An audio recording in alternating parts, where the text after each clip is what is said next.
vulnerable right now. I'm about to weep. Creative ways we ride all day. Let's go. Turn it up, don't stop. It's that culture shock drop. New voices in your headphone now. Big visions from a scribble notepad. From the block to the boardroom, see it. JL Stone about to make you feel it. Ideas in the air like confetti. Every story in the room, stay ready.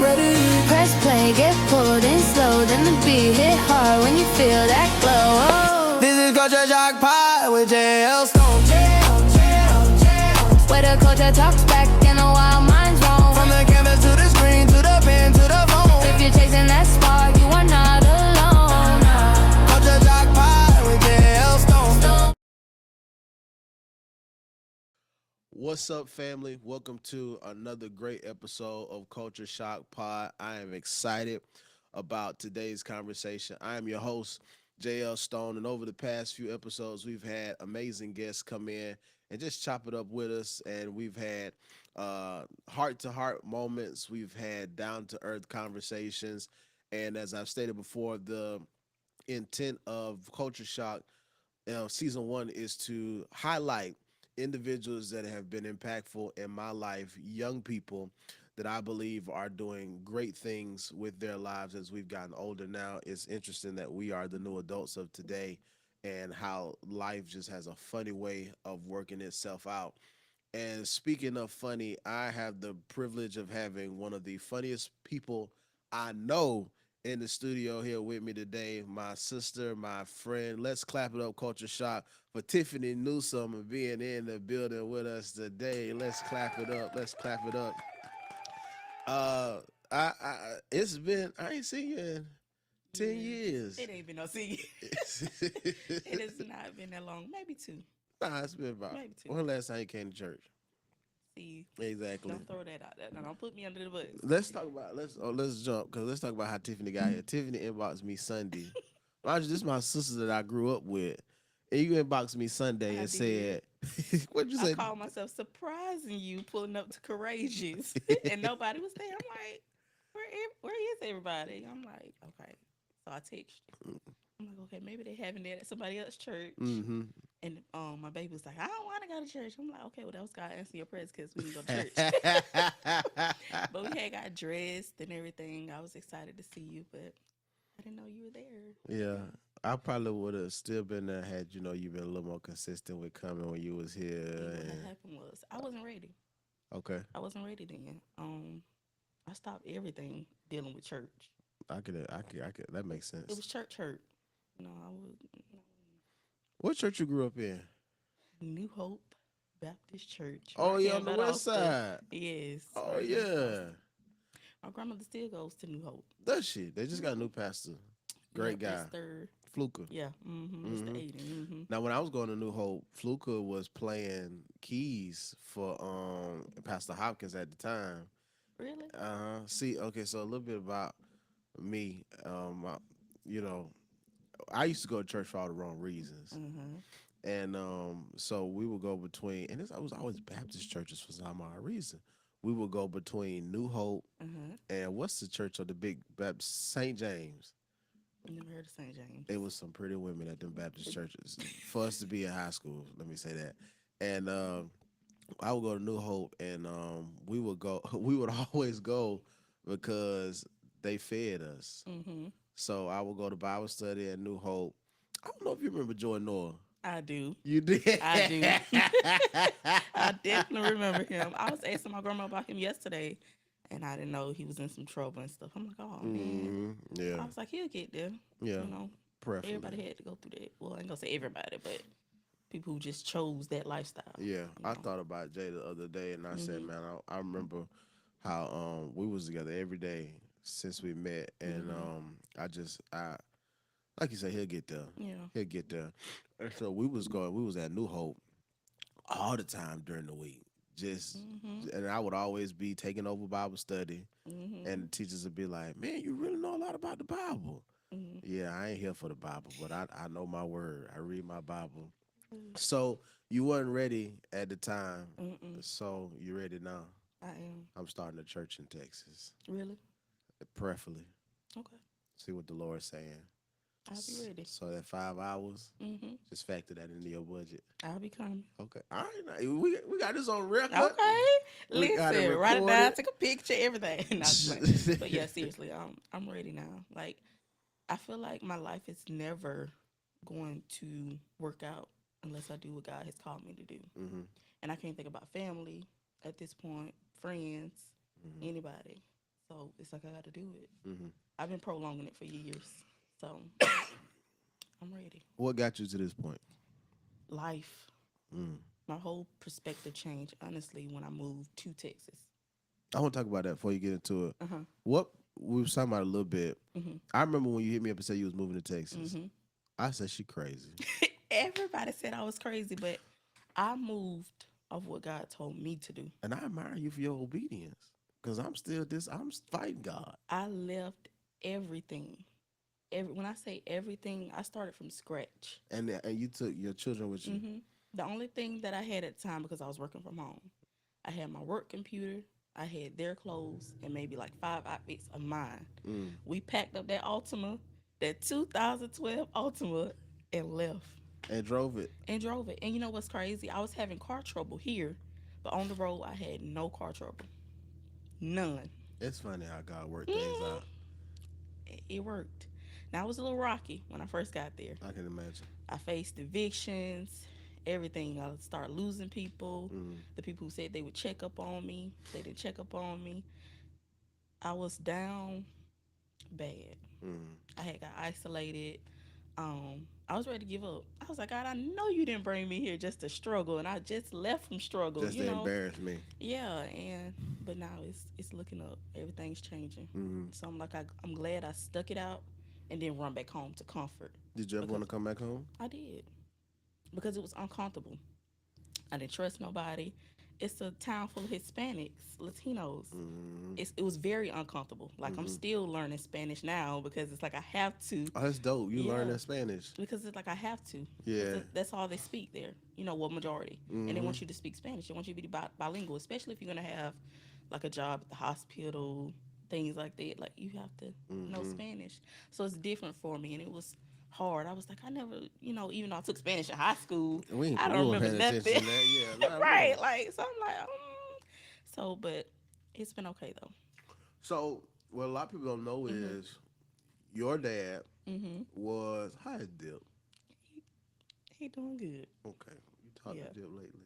I have. Okay. I talked to him on the way here, and I talked to him 2 days ago. So a lot of people don't know your dad, and I've talked to my audience, my platform, and people who follow my ministry. I've shared with them how dating for me is different because I'd never seen my mama date. Mm-hmm. So I know what my mama told me about how to court a young lady, how to date, but I never had that modeled. Mm-hmm. Your dad was the only person I've ever seen my mama date, and right. I don't remember much about Jordan's daddy and them dating, no shade. But even then, Dill was locked up. Yeah. So it was more so of his correction came through phone calls. We would go and visit. But it was interesting looking back on that, seeing that love dynamic with him being in that situation. Now, I don't know the particulars, but I know from the outside looking in, once he did come home, he was very hands-on with y'all. How was that? He was too hands-on. Okay. Honestly, my daddy, I love you, but I'm gonna tell the truth. He probably ain't watching. But when he got out of prison, he was too firm. Okay. He got out of prison when I was 13. So, at that time, you smelling yourself. You're 13. You think you know it all. You were very fast. Very high. I jumped off the porch early, but we're going to talk about that.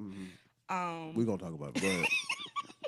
But when he came home, he was just too firm. He was so hard on me because he had these expectations for me. And I didn't want to live up to it. At the time, I called myself liking women. I liked the girls. And he was... What a time. Yeah, he hated that. I tried to play on the basketball team, kicked me off. I tried to do water girl because I'm like, okay, if you don't want me to play basketball, I'm going with them. I'm doing the water girl. He didn't want me to do it. He dragged me off. So I built up hate towards him because I'm like, why can't I be me? Oh, look at me getting teary eyed because I never talked about this. Oh wow. Um, but I built hate up towards him, and long story short, I ended up stabbing him, and I got sent to juvenile for almost a year, and it was horrific. I Wow. went through so much because at the time, that man who I wanted to love me, be Mm. there for me, he didn't want me to be me. I couldn't be me. I Mm-hmm. felt like I was in a cage. Everything that I did was wrong to him. The way I dressed, the way I talked, Mm-hmm. everything. The only thing that he applauded me for was my grades because I was Mm. always smart. Yeah. I had my A's and B's, but everything else he hated. It's like he hated about me. But now that I'm older, he didn't hate it. He just didn't want me to kind of go down the path that he went, Yeah. But Yeah. I feel like I had to go through that though Mm. to get to where I'm at now. And as Mhm. a dad who had been institutionalized, Mhm. coming straight out of prison, it is very structured. Mhm. I got a certain expectation of my Mhm. family. This is what I'm expecting y'all to do. This is how Mhm. I'm expecting y'all to act. Mhm. And that I remember the first time my mama had told him that I had did something, Mhm. and he had got me together over that Mhm. phone, and I was like, oh hell no. This ain't gonna work. This ain't gonna Yeah. last. And I was like, what? But because he wasn't there all the time with Mhm. us, Mhm. it was different. Mhm. Like to me on the outside looking in, this is a sounding board of correction that works. Right. Whereas for you, y'all in the house together, Mhm. you have siblings, and it's Mhm. just like, wanting to be accepted, wanting to Mhm. be embraced, the challenge is hard. Mhm. Do you think that has played a role in how you parent with your son? It has. I don't even parent the same, and they hate that. They hate that. I let my kids talk back. I let them voice their opinion, Mm, and I let them tell me how they feel. my God. Now my grandma hate that. Oh, She call it absolutely. disrespectful, Hmm. but I call it letting them be them. You're a gentle parent. Yeah. Now when I first started off parenting, I was gonna say I now. had the belt, anything in my hand. I'm hitting you with the Bible like grandma used to do. I did all that, but then I realized it's not working. Yeah, It was only making them angry with me. yeah. And the same way I felt, they started feeling. I was like, oh, heck no. I don't want them to feel like that. I don't want them to feel like they can't be heard. They can't talk to me. They can't come to me. Now, my daughter, she's 13. Mm. She comes to me with a little drama at school. Mommy, I met this boy. Or, Mommy, I did this. Or, Mommy, and I'm thankful for that because I couldn't talk to my parents like that. Mommy, I like this boy. I couldn't talk to them about that. The only thing that we talked about was pregnancy. Don't get pregnant. Don't get pregnant. Don't get pregnant. They didn't talk about. That was the way they parented Yeah, us. they didn't talk about none of the other stuff that we have to face now. Mm. So it's pretty much like I had to raise myself. Do you still talk to your mama? Hmm I saw her I the other talk to her day. every day. I just talked to her yesterday. Hmm. She's supposed to go back with me for a couple weeks. Okay. She's been worried about me. But I ran into her at the tire shop a couple yeah, weeks ago, and I asked her about you. She said hmm she doing good. hmm So, she was lying, but I'm. she was like, Yeah, she was lying because I wasn't doing good. But you know, and that's another thing. Us as people, we have to start holding in secrets. mm-hmm. Like, if somebody's struggling, they're struggling. I mean, it is what it It's is. a part of life. Yeah. And I always tell people, I don't got it all together, but they think I do, but Mm-hmm. I don't. But yeah. You transform so much. Mhm. Just looking at you, listening Mhm. to you. I remember when I would come see y'all when you were staying in the jets, Mhm. and it's like I want to. So much is going through my mind at the time because when you look at Mhm. a person Mhm. and you've seen them blossom, we're in our Mhm. 30s now, Mhm. and how we thought life would be in our 20s, all the Totally different. challenges we've dealt with, all of the things that we've had to overcome. And when I would come see you in the jet, this was when Junebug was Little. a little Mhm. boy, and seeing some of the things that you experienced firsthand Mhm. with their parent, with their dad, Mhm.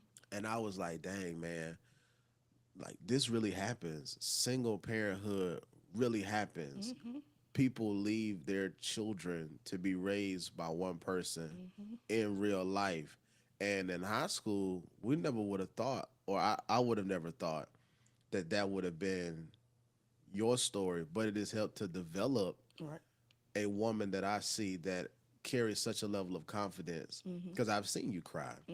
I've seen you broken. I think again the way our families have just been so connected. Your grandma bought me my first cell phone Really? I after my remember that. mama had said I couldn't get one, and Grandma Yeah. Evelyn bought me a cell phone On and Christmas. on I Christmas. remember. And the only person I could text was you. Hmm. He was the only number I had, and you and Shauna, Hmm. and and from me going around the corner. When I found out your other grandma stayed around the corner from my house, and we would walk around the corner just to hang out and spend time. Life just has a way of making you grateful, Hmm. but also opening your eyes. Hmm. And when I think about that eye-opening experience for you, I remember when you launched your nonprofit. Hmm. What was the backstory to that? The main thing was stigma. Okay. Stigma. Tell us about your nonprofit. What Okay. is it? It's called Blossom in the Red Ink. I started it in 2018. Okay. Following after my diagnosis in 2016, With. HIV. Okay. Um, I had it for up to 2021. I mean, I still have it, but I haven't did any taxes, anything on it because I was trying to operate by myself. Mm. It got tiresome. I got tired of the family saying, "Stop telling your business," and I'm like, "That's how I got here. It's been swept under the rug. No one talks about it in our family, and there has been other family members who passed away with AIDS complications. Like, why do I have to keep being quiet about something that was tearing me down at the moment? I found peace in that. That's why I started my nonprofit. I wanted other people to heal. It was going great. It was going smooth, but I just felt at the time that it was too much for me. And I was listening at my family. They didn't want me to do it. They didn't. They wanted me to hide it because they said that I would never be married. Mm. I would never find anybody. If I keep telling people, and I'm like, interesting. Has it been different or difficult dating? It hasn't, Wow. honestly. I found it more difficult to settle down, but it was easy to have sex. Really? Yeah, it was. And I would think it would be the total opposite. I'm like, why don't you want to get to know me? You rather just have sex. Like, what is it? Like, That's interesting. yeah. And it drove me insane. I thank God that I'm celibate. I've been celibate for 2 years. But anywho, uh, back then, I didn't know my worth. Mm. And people, I feel like they were drawn to me because they were broken too. Mm. Like at the time, the men that I was sleeping with, dealing with, they were depressed. They were hurting. They had anxiety, dealing with multiple things, and I was dealing with the same things. So I guess that's why we were attracted to each other. But now that I think about it, they were only trying to get to me because they felt like I was strong. But I was broken. I wasn't nowhere near how I am today. You know, um, I do want to start my nonprofit back because every time I try to run from it, it finds me. Like I went to Texas with the mindset, I want to erase everything. I want to start over, but it found me. And HIV is just as big in the Hispanic community, just like the Black community. And we never hear about it. They don't talk about it, just like we don't. A lot of people don't talk about it until somebody get ready to pass away, or they have passed. But it's like it's too late. Yeah. You didn't support them while they were going through it. Yeah. You didn't make sure that they were taking the medication. You didn't make sure that it was going to therapy. It's just crazy how no one likes to acknowledge it. So what all does your nonprofit consist of?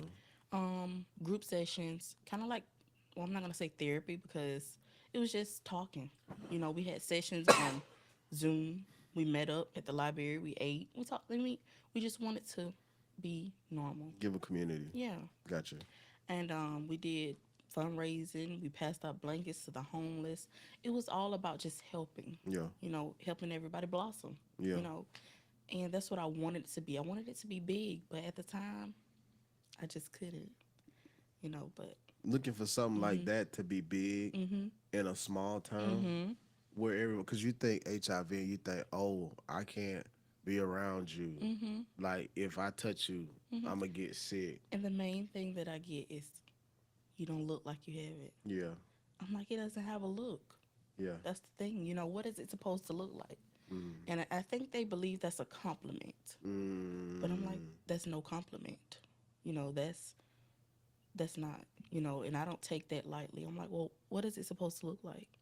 Do I supposed to have lesions? Yeah. I mean, what is your definition of it doesn't, you don't look like you have it, Yeah. you know? I hate that. Yeah. I hate that. I hate it. But That's my, almost like saying you're pretty for a fat girl. right. Like, that's not a compliment. Yeah, right. What It's is that like supposed to a mean? backhanded compliment. Yeah, you know? exactly. And I'm like, okay. But I get that to this day. When I tell people, like people who have been interested in me, like even there, I always tell people because I never want them to think I want them to be in my shoes back in 2016 where my children's father didn't tell me. You know, he found out when he was in prison and he didn't tell me. The family knew, but they said they thought I knew because we were friends before we started dating. So he had known the whole time y'all was involved. Yes, he knew. He was well aware. Yeah. What? Pick up your lip. Yep. I mean, Yes. the whole time. Yes, he knew. And his thing was he didn't want me to leave. I'm like, I would have never been in this predicament if you were just How did you taking have a care of yourself. conversation? Yeah. You know, but because now, okay, let me take you back. Now, in the 70s, 60s, there weren't any medication to save you. Yeah. 2015, 2016, 2017 and above, they came up with this medication that'll save you, so it's no longer a death sentence. But had he had been taking his medicine, Yeah. I would never be in that predicament. But he wanted to hide it. He was ashamed, and that's how I ended up with HIV. Wow. Has it affected you health-wise? Oh, it has. Okay. It has. Ever since I was diagnosed, I started having health complications. Gotcha. Nothing was the same anymore. All the way down to, I know my eating habits was a part of it too, but along with the medication, I was having nightmares, insomnia, things like that no one talks about besides in the HIV community. But I was depressed due to that, like health changes, bodily changes. I was gaining weight, losing weight, gaining weight, losing weight. I went through so much when I first started that medication. Wow. And I never really talked about it because I felt like no one would understand me. Yeah. But over the years, it's been different. Yeah. It's been different. Now that I'm thinking about taking this shot that they came out with, I feel like I don't want to because I don't want those changes again. Because, you know, when you start new medication, everything changes. Yeah. But I don't like pills, but I know I have to take it in order for me to live. I don't want to get too personal, but is this, I want to ask that. So with being a person who has do you want more children? No, I do not. How many kids you got right now? I have 3. I don't know why I that thought is you it. had 4. Don't put that on me. I might be seeing something in the spirit. No, you don't see that in the spirit. Take that out. You got 3 beautiful babies, and I don't say that because I love them. I say that because they are beautiful. Oh, thank you. Again, I remember when Junebug was walking around in a dirty onesie. He was sticky, but now him and his sister. And so who's the baby? Thomas. He's a baby, Thomas. Yes. All of them have blossomed into beautiful children. Do you see yourself in any of your kids? I do. What part of you? All of me. Each one of them have a personality of mine. My daughter, she has my old attitude. Oh God. My son, he has that mouth like me. Don't care what he say, he's gonna say it. And my little one, he's more on the knowledgeable side. He's 8, but he at 38. Like he's gonna tell you, Mommy, you need to take that off. Oh, wow. Mommy, you don't need to do that. Oh wow. And I know it be God talking through him because the things he be saying, I'm like, where did you learn that from? But all of them are me. I feel like I had replicas of me, like seriously. And I be trying to teach them, but I also don't be too firm because I also want them to have their own experience because their life is already written. And I want them to be who they want to be. I don't want to try to tell them, oh, you need to go to college, or oh, you need to do this. I don't want to be like that. So I let them do what they want to do, but I also teach them, but I also don't force it on them. Which one has your temper? More. I tell her all the time. I say, more, that attitude ain't gonna get you nowhere but dead or in jail. I tell her all the time. I said, you don't want to end up like mommy going back and forth to jail. She didn't even know I had been to jail. She's like, mommy, you didn't go to jail. I start showing her mug shots. Oh, mama got a record. Mama got a I record. was like, mommy has been to jail. She was like, nuh-uh. So she asked my grandma. And grandma was like, yeah, baby, she done went to jail. And I'm like, why would I lie about that, Amore? You know, Culture Shock, I've told y'all, I have Mm-hmm. had friends, all my friends have gone to jail, but me. And I said, well, since all of y'all are criminals, somebody got to be a preacher. Hey, nah.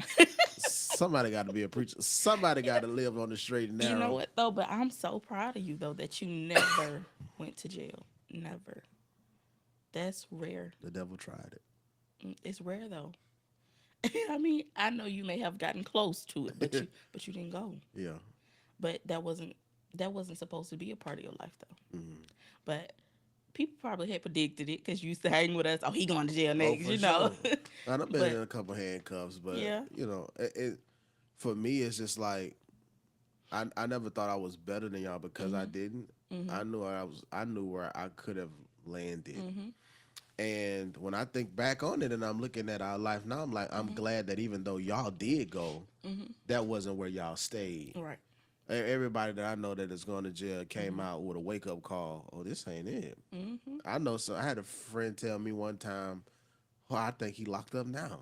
He was like, going to jail is like going to stay at my homeboy house. He was like, that's just how much I'm there. He was like, it's like going to spend the night with my homeboy. And so I was like, oh yeah, no, I don't. You don't want to be around nobody with that mindset. 3 hots in the cot ain't my testimony. That ain't how I'm trying to live. So for you, as a young woman, having all those experiences, do you? For me, I felt like you came from a stable household. From the outside looking in. Yeah. From the outside looking in, I felt like you came from a stable household. But as Black people, we don't talk about what goes on behind closed doors. We don't talk about. Go ahead. Oh no. I was just agreeing. Oh, I was just gonna say we don't talk about some of the things that help shape the way we love. Some of the things that help shape the way we parent, and ultimately we start healing. I think I started healing from my daddy issues when I had a daughter. That's when it really hit home for me, when I had a Leia, and I'm like, dang, this is what my daddy could have gave me, and he never did. Has seen me countless times, and never hugged me, never embraced me, never kissed me on my cheek, never told me I'm proud of you. And it's like every time I grab my daughter now and I do that, even when I have to discipline her, that moment was like, I wish my daddy would have been there to spank me. I wish my daddy would have been there to tell me, shut up, stop talking to your mama like that. Boy, get your head together. Like, I long for that sense of discipline. For us, it's, I think the way we parent, how we were parented, has opened our eyes to what our children really need and what they really want. Do you see the benefits of your parenting style in your children? I do. Okay. Like I was stating, my daughter's 13. I wasn't open with my parents about nothing. Everything that happened to me, even when I was 9, I was raped by a cousin. I couldn't come to my parents. I just recently, maybe 4 years ago, I came to them and said, this is what happened. Wow. And I don't want my kids to feel like they have to bottle everything up. You know, like I said, I let my kids voice their opinion. I let them tell me when I'm parenting wrong. I let them tell me, Mommy, you yelling at me too much. Or, you know, I feel this way about this, and that. I let them do that because I don't want them to feel closed. And I see it. Their grades have improved. Their behaviors have improved. You know, she still has that attitude, but that ain't going nowhere. Everything has improved from when we left here. Yeah. And they said, Mommy, I'm glad you moved us here. At first, they hated me. Mommy, why did you move us from all the family? Why did you move our schools? But now they see why I did it. even my son said, Mommy, you seem so much happier. Mm-hmm. And it teared me up because I'm like, dang, I was that dark. Like, he sees it. He's only 11. He sees it. Mm-hmm. 10, excuse me. I'm trying to push him up there. He's 10, and he's seen it, Yeah. you know. And even dealing with his dad in the situation, he says, now, Mommy, everybody ain't real. I just laughed because I'm like, what, Your son? 10-year-old son Yes. says that. Because I asked him, I said, son, how do you feel that your dad doesn't call, he doesn't text, he doesn't come around So they anymore? don't communicate at all. I purposely got them phones so that he can communicate through them Mm-hmm. and not through me. Mm-hmm. Nothing. Really? Nothing. And at first I thought it was because of me. I was just gonna say that. But I'm like, no, that's his choice. Yeah. Because I made it easy for you to communicate. I gave you their number in hopes, you know, that he would come around, but no. And that's what my son said when I asked him about that. Because I know when I was little, even though my mom says my dad was a great dad, to me, I don't have that memory. Mm. She said he always took care of us, you know, money, financially wise, but not emotionally. Mm-hmm. And she says that to this day. Well, he was a great dad, and he took care of y'all. He bought you this and bought you. It's always about the money. Mm-hmm. But what about mentally? Mm-hmm. You know, emotionally? Mm-hmm. He didn't take care of that part. And I think he realized that now that he's kind of older. Mm-hmm. Like, now I can call him, text him, FaceTime, and our relationship has gotten better, even with the kids. He loves his grandkids. Oh, they I always. can call him for anything concerning them. He gonna drop it and he gonna run. Mm-hmm. But I think he's realizing too that he kind of dropped the ball with me. But he actually tells me now that he's proud of me, or keep doing this or keep doing that. He was so proud when I was telling him I started my clothing business. I'm like, Daddy, I don't want to do that. He was upset because I stopped, but that's not what I wanted to do. Uh-huh. But overall, I feel like my parenting now, what you call it, the gentle parenting, it works. Yeah. Because I don't whoop them anymore. I let them voice their opinions. I feel like that's helping. You know, we all in therapy. Like, it's helping. The whole family's going to therapy. Family therapy. That's what's up. I started off doing individual therapy because I wanted to heal me first before, that makes sense. But it's great. Just parents don't work for my 5-year-old. It I be wanting to kick her out the top of the steps. And then just when she get to the bottom, I'll go down there and I'll be like, it's all right. Daddy meant to kick you, though. What's your definition of gentle parenting, though? All that soft stuff. Come talk to me. I tried. Talk to me. What happened? No, that's not my definition, though. How did we get here? I still yoke them up. So But y'all, would you put them in timeout? I do. And then guess what I take? Those phones, TVs. I'm snatching TVs off the walls. None of that. You're not going to have none of that. You want to disrespect me? Give me that. So you're not pulling out switches and extension cords and yelling? Now, the only time I pull out that belt is if you did something just erratic, especially at school. Now, I always tell them, I say, don't get out there and embarrass me. You know how you were raised. Don't get out there fighting and, cursing, doing that. But all the stuff you used to do. Exactly. Because I ain't never met somebody so short and will fight anybody. I have seen Tip wasn't scared take of down the biggest was that you that was fighting that scout at Duck Pond? That was Shauna. Oh. It was one of y'all. I was with you, though. Oh, that was the funniest thing ever. But I was like that too, not firecracker. But I didn't bother nobody, though. People always bothered me. And I had to show them, like, hey, no, it's all right now. But I'm nothing like that no more. But I'm glad I went through that, though. Yeah. Yeah. When you going to start preaching? Why you laughing? Oh, I don't think God called me to preach. I feel something in my spirit. No. Another baby, and I feel. When you gonna start preaching? Don't get me to cursing, okay? Okay. You celebrate from that too? You know what? My calling is to help others heal. Gotcha. But it wasn't. I don't think it's. Well, I'm not gonna say. But I don't feel like it's for me to preach. But I do feel like I need to help others get out that box that they're in, get out of that darkness. Yeah. Because people tell me to this day, I'm so glad you came out. People still reach out to me. And in the back of my mind, I'm like, I let you down. Because I'm like, I stopped the nonprofit. I stopped educating. I stopped getting on, platforms and expressing how I feel and Yeah. what I'm going through. I stopped that because again, it was stigma, ignorance. Do you feel like the pause was necessary though? It was because in the beginning, I did it with a malicious intent to hurt my children's father. So I feel like it didn't work because of that too. Mm, But now that I'm healed from mm-hmm. it, and it took a long time, Yeah. I feel like now, if I was to start my nonprofit back, it would prosper. It'll grow. Yeah. But then it was at a halt because I wasn't fully healed. Yeah. I was still doing stuff out of spite. So I think I'm ready now. Moving forward, Mm-hmm. something like that, a safe community for people who are going through Mm-hmm.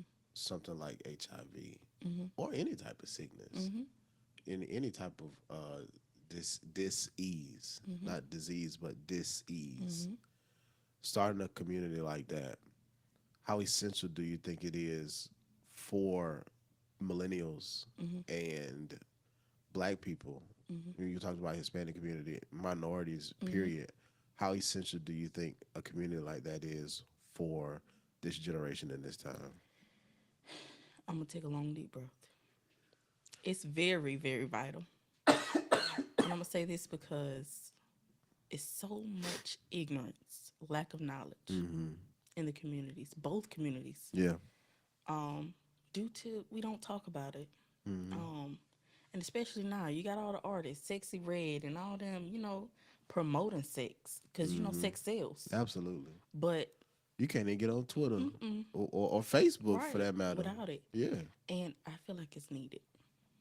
Everybody always thinking about the pregnancy, Mm-hmm. but they never really talk about the STDs until something bad happens. Mm-hmm. When we should be educated, Mm-hmm. I think they even took sex ed out of school. Really? Yeah, I don't think they even have sex education. Now, correct me if I'm wrong, but Girl, I don't. They've taken I've been so out of many. school so long. They've taken so many things out of curriculum, like they don't teach the kids cursive anymore, things like that. But I can Yeah. go. That's another topic for another day. But a lot of this stuff is needed. Yeah. Like you have 14-year-olds having babies having babies. Yeah. Yeah. And it's needed. Mm-hmm. It's needed. It's needed. I remember when we were younger. I wasn't as sexually active as people thought I was. Mm-hmm. And I remember I asked you, we were standing outside in the yard at my house, and I said, "Well, Tip, what does sex feel like?" Mm-hmm.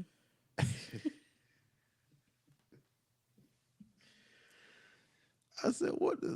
Because I, from a woman's perspective, I'm like, what does it feel like?" And you was like, "It feel like a deep tissue massage." I did not remember that. Oh, geez. It stuck with me all these years. Because when I finally got to that place of maturity, I said she should not have known at such a young age such deep revelation. You know what? I might have was lying to you because I didn't actually start having sex till I was 17. I think it was in middle school. Mm-mm. Well, you was like, well, I don't know what the Lord must have came down and gave you that revelation. Do you still feel the same way? Mm-mm. Total opposite. Total opposite. Total. Okay, dudes as a woman, who, and you talked about how you were dating women at one point. Mm-hmm. Okay, let me pause here because I got two-fold question, and we just chilling right now. Okay. Since you've been an adult, since your transformation, have you entertained women in that dynamic? Mm-hmm. Okay. I have. For a long time, I fought with that. My whole adulthood. Okay. Up until now, Okay. I still fought the urge of dealing with women, especially in the LGBTIQ, all the We love them. yeah, We love them. of greatly. But I still fight the urge Why fight it? because how we used to grow up, it was always an abomination. Especially for Christians. Yeah, for sure. And even though I'm not a Christian anymore, You done gave up the faith too? No, We'll talk about. We'll talk about we'll it. talk about that another time. Okay, we'll get. But I still feel like it has that effect on me to where I still can't be myself. Mm.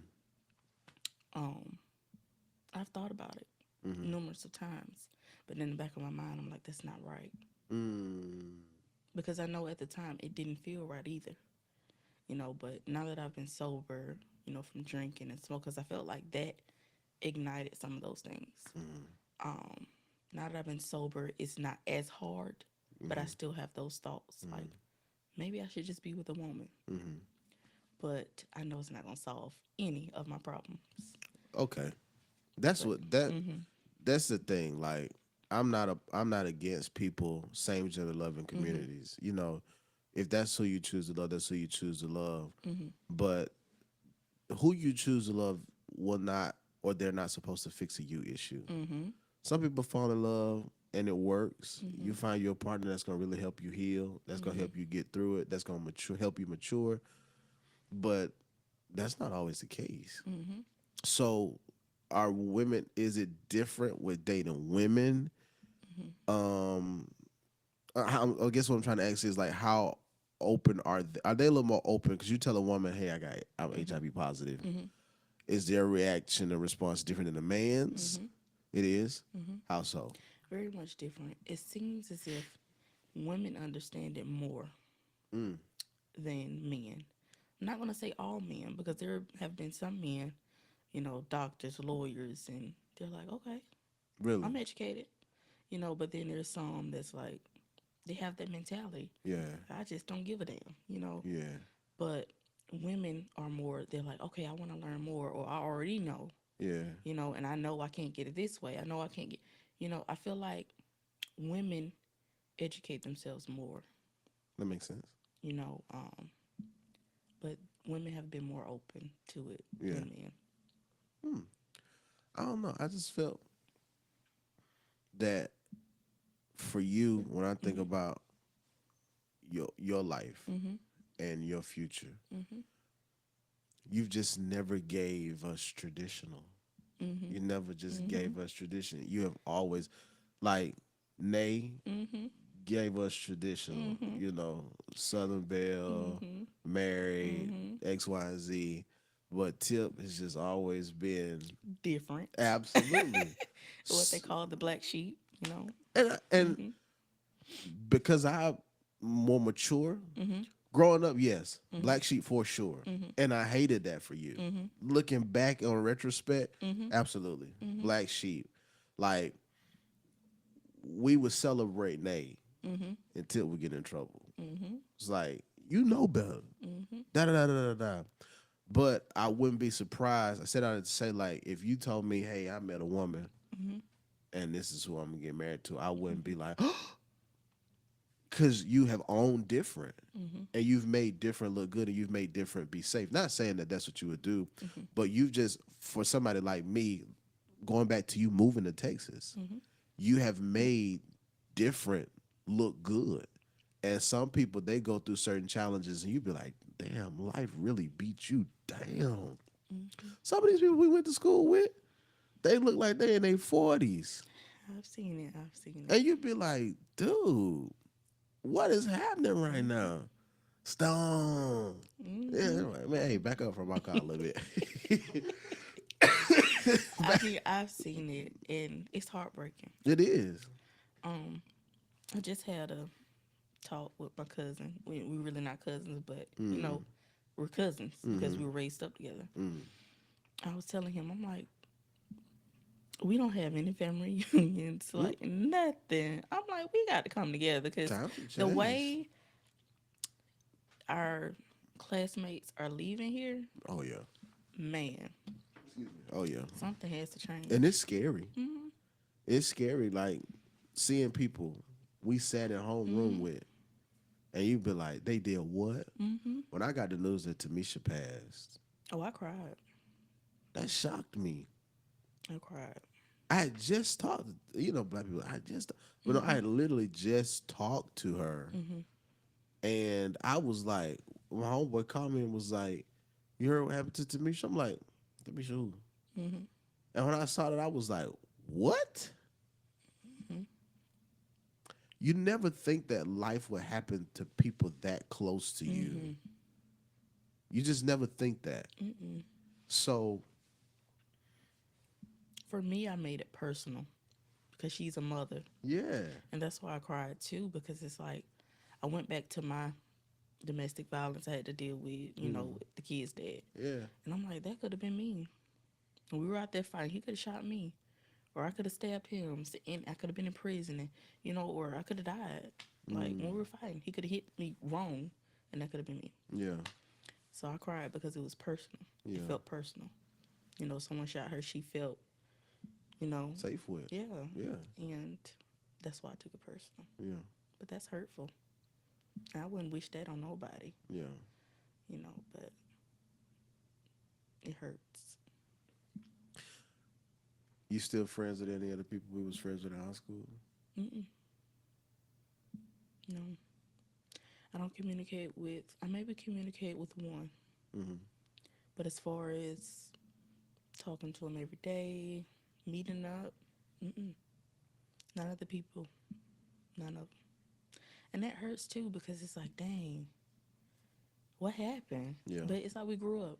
It wasn't meant for us to be lifetime friends. Yeah. It I'm not gonna say it changed me, but I knew it just wasn't meant. Yeah. Now that I'm older, but Yeah. back then it hurted because I wasn't close with anybody. I didn't really like people. Yeah. So Very funny acting. yeah, Very standoffish. don't do that. But yeah, I mean, but when I see them going through things, it hurts because I'm like, dang, I was once there, or how would I have dealt with that? But it hurts to see so many of our classmates just leaving. Absolutely. Yeah. I wanna before we wrap up. Mm-hmm. So, family dynamic for you. Mm-hmm.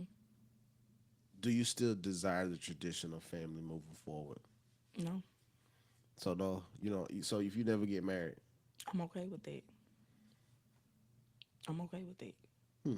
It used to bother me. I'm like, you know what? I started believing those lies, saying that nobody will ever want me, no one will ever marry me, But now that I've gotten older, I'm okay with not being married. Honestly, I don't think I desire it as much as I used to. And I'm gonna say this because I feel like I still have work to do to work on me before I can actively, engage with somebody else. And there's men tell me all the time, "Oh, you're so pretty," and I'm like, pretty doesn't mean nothing when internally you don't feel it. Because I'll be honest, you ain't never had a problem getting a man. Mm-mm. Never. I mean, you ain't never had a problem. Even with my diagnosis, but I don't want it to feel like I just need to do it. Yeah, I remember my homeboys just be asking me, "Man, you ain't hit till." You know what? For the longest, they really thought we had something going on. Even my children's father, that ain't your brother. I'm like, that's my brother. I said, no, this is no lie. Jeremy has never tried me. Never. I said, not even when we was little. I'm like, we done took baths together. Right? I'm like, that has never happened. And then for a long time, the women that you dated, they thought probably I was lying too. But I'm like, no, we never looked at each other like that. Yeah, never. I've had homeboys like, so you mean tell me you ain't never? And I'm like, no, nigga. We done slept in the same bed and everything. Never. Well, put me on. You ain't in her type, bit dog. You ain't put me. Nah, it's all good. But you want to know something crazy though? I'm gonna tell you this that I never told you. What? My daddy was like, my children's father looked like you. Who? You know, D. Don't. Dude. You know what? Y'all do though. Seriously. We don't. But I never thought of that until he said it.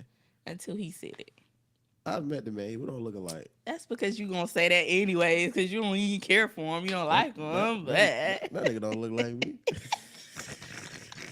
That nigga don't look like me. No, but seriously though, he did say that, and I'm like, I didn't get it, but I'm like, oh, you're right. I'm like, but I never thought of it like that. I've just had that much influence in your life. You know what? No. Wow, I'm humbled. That means a lot to me. Can we got that on camera, right? that I've been so influential in her life Take that off. that she had to find a baby daddy that looked just like me. Wow. You could at least got one that, okay, if I'm the good Jeremy, she got like my evil doppelganger. Yeah, the evil twin. Yeah. So me and Tim almost got into it the other day on Facebook.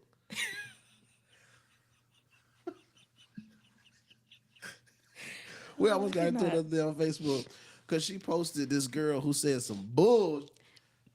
No, I didn't agree with everything she said. I just like the conversation that it was bringing up. Let me tell them what it was. Tell them now. Tell them. Was it 10 reasons? Yeah, it was 10 reasons why she stopped being a Christian. 10 reasons why she stopped being a Christian.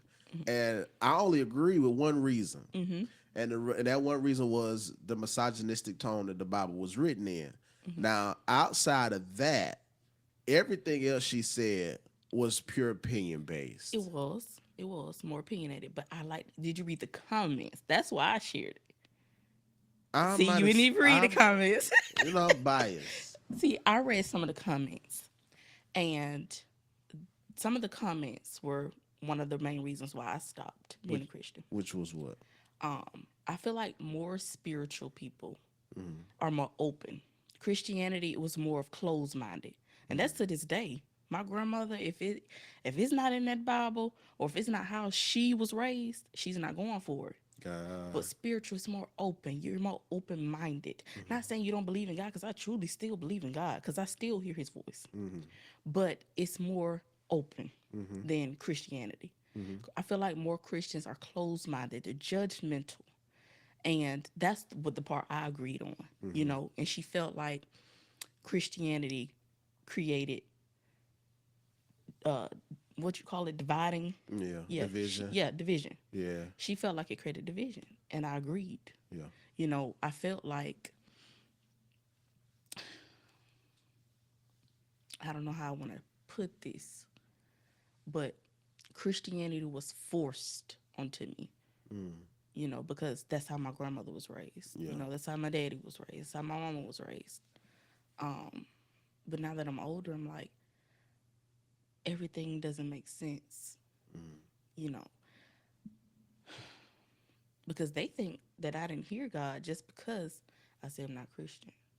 Just like you stated earlier, they thought I was crazy. They thought I lost my mind. But I'm like, no, I know what I hear, I know what I see, and I know what I feel. And more has been opening for me. I'm sure. You know, now that I'm more spiritual versus Christian. Yeah. And I don't knock people that are Christian, but I just feel like everybody should be more open. Because you was coming to church Sunday. Yeah.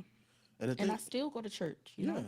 It may not be in person, but online, you know. We're working on it. You know. But like I sing in a choir now. Like everything, you know, stuff that was forced on me. Now you do it. Now freely. Yeah. You know, I don't feel like it's a force. Wow. It's something that I want to do. And, you know, growing up, you know, as our childhood, everything was forced. If it's not like this, it's not right. You don't do this. Yeah. I just feel more free now. Yeah. And that's all. That's what I feel like spiritual is. You know, spirituality. A lot of Christians don't realize Jesus wasn't a Christian. Jesus wasn't a Christian. Let's talk about that. Jesus was a Jew. A lot of Christian practices stem from Judaism. A lot of things that we're supposed to do, we don't do. And that's just like as far as keeping the Sabbath, you know, Shabbat, Yom Kippur, Rosh Hashanah, things like that that Jesus would have celebrated and acknowledged. We don't as Christians. You know, Yeshua would have never celebrated Easter. He would have never celebrated Christmas. None of these pagan holidays. None of this stuff. And it's like when a person says, I'm not Christian, I'm a spiritualist, or I'm spiritual, it's like, oh, you demonic. Or you working witchcraft. I get that a lot. It's like, no. If anything, I'm more in tune now than I was before. I think that Christianity does put a smear on a person's faith. And when I started coming into the knowledge of, I'm a believer. I tell people that. I'm a believer. I don't tell people I'm a Christian. I've had conversations with agnostics, with atheists, and we can laugh, have fellowship, and a good time, and it doesn't change my belief because I'm not trying to superimpose. You need to be saved. Exactly. And they'll say, I'm gonna come to church. What you say you preaching that again? I'm gonna come. And I can win that soul over like that versus saying, well, if you don't believe, you're going to hell. Right. You know, if you don't stop fornicating, you're going to hell. You know, if you don't stop sleeping with that man, you're going to hell. And it's like, what's easier to say? Hey, I'm having food at the house. Come over, fellowship, let's hang out. We're gonna record a podcast. Or if I say, Tip, if you don't come to my podcast, you going to hell. Right. I'm gonna come over because you said food. We fellowshipping. We hanging out. You could go to hell for trying to send me to hell because I don't want to come to your house. And that's how that's been the method of evangelism for so long. It's like you don't go to church, you don't get saved, you going to hell. Versus saying, come join a family. Exactly. Come fellowship. Come see that these are normal people, just like you, that are trying to figure life out, just like you. And while the lady on the front row, she dressed, decked down, she got a hat on, and she looked good. She know all the scriptures. She also cuss real good too, just like you cuss. And old people want to have sex, just like young people want to have sex. So it's like we had framed this concept that to be Christian or to be saved is to look perfect. Or you have to be a certain way. Absolutely. But our generation is saying, wait a minute, I can be a believer and be me. If this is who he died for, why do I have to hide who I am? Exactly. So takeaways, real quick, some nuggets that you could give to young women, because I had got some little pushback from my viewers. You got all these men on here. When you gonna get some women on the podcast? And I'm like, well, all my female friends, they be funny acting. No shade. But what wisdom, what nugget, what love advice could you give some young women who are just looking to embrace themselves? All of them, every part of it. One thing I would say is to love yourself first before anything. Because if you love yourself first, you won't tolerate disrespect. You won't tolerate half love. You won't tolerate anything from anybody when you love yourself first. And it took me a while to realize that I didn't love myself. And so that's why I tolerated it. I tolerated disrespect. I tolerated the cheating. I tolerated things that I would have never tolerated if I loved me first. So that's what I'll leave with. Love yourself first. Because if you don't love yourself, nobody else will. And I'll leave with that. Love yourself. Love yourself. If you don't do nothing else in life, love yourself. I have had some living legends come through the Culture Shock studio, and I am grateful to have had such a legendary young lady in my midst. Let's clap it up for my little sister, Tiffany Newsome, for being here in the Culture Shock studio with us. So listen, Culture Shock, here's what I need you to do. Put me right here. This is what I need you to do. I need you to make sure that you are subscribing to our YouTube channel. Comment. Let us know what part of the conversation really blessed you today. I am humbled at all of the guests that we've had come through, but I want us to support my sister. Find her on social media. We're going to put her information on the screen. Find her on social media. Inbox her, email her, Skype her, send a pigeon. Do whatever you got to do to let her know she's got to get this nonprofit back up and going, because there is a generation that needs that community. Culture Shock, I love you. And I found us a tagline, y'all. So this is going to be our concluding tagline after all of our episodes. Here we go again. Trust in God. And as always, God comes through. We'll see you next time on Culture Shock.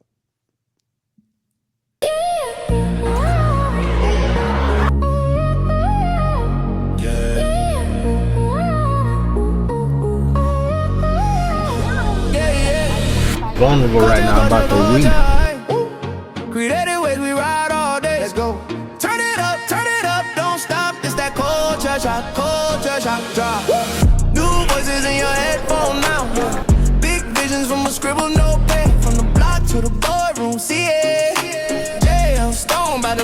feel it. Ideas in the air like confetti. Every story in the room, stay ready. Press play, get pulled in slow, then the beat hit hard when you feel that glow. Oh. This is Culture Shock Pod with JL Stone. Where the culture talks back in a while.